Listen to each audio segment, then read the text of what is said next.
Une centaine de personnes sont tombées.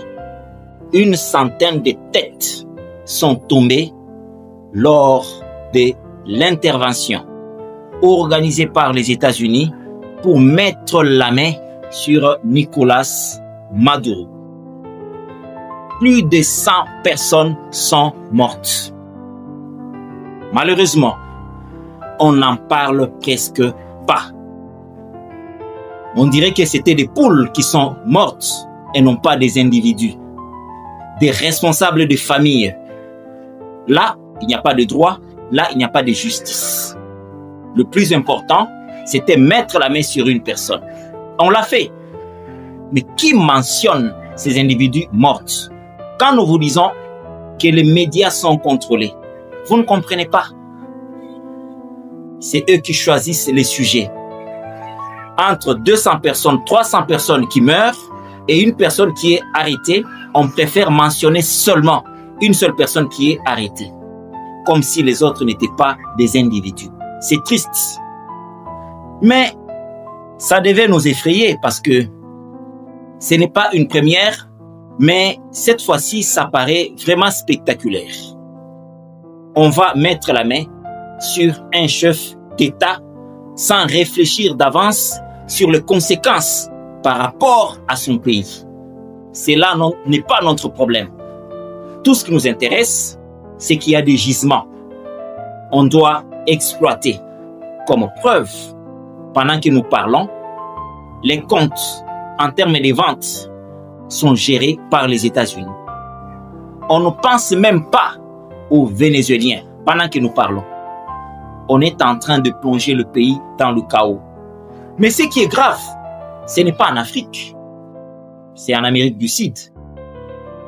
Mais vous ne pensez pas que les dirigeants africains devraient s'asseoir et réfléchir parce que si les Vénézuéliens qui ne sont pas africains pourront mourir par centaines sans que cela ne soit évoqué sur les médias parce qu'il était question d'arrêter une seule personne, à combien plus forte raison on ne peut pas assister et on n'a pas cessé d'assister à des événements où des Africains qui meurent par millions sans toutefois que cela ne soit évoqué.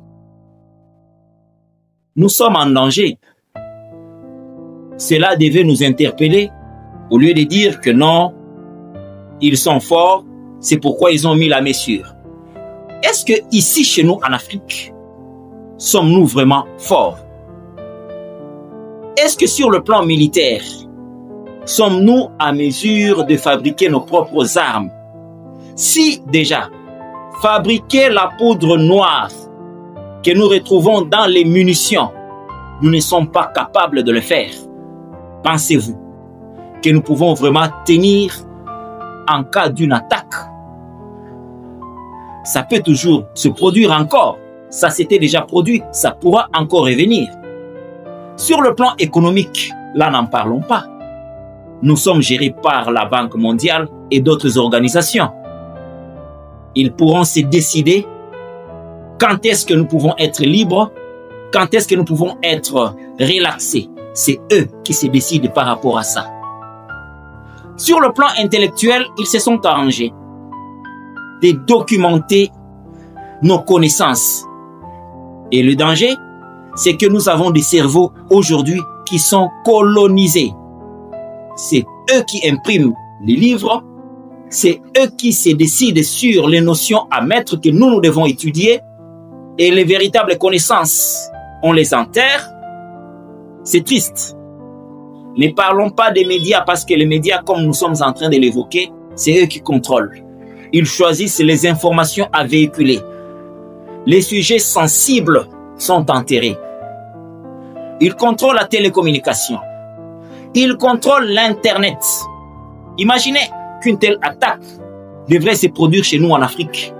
Qu'est-ce que nous avons pour tenir? Il suffit qu'on bloque l'Internet. Il suffit qu'on contrôle le satellite, qu'on coupe la connexion et c'est tout. nous sommes dans la merde. Ils contrôlent notre nourriture. Nous sommes des fois fiers de leurs recettes, tout en minimisant nos propres recettes. C'est triste. Ils contrôlent les médicaments.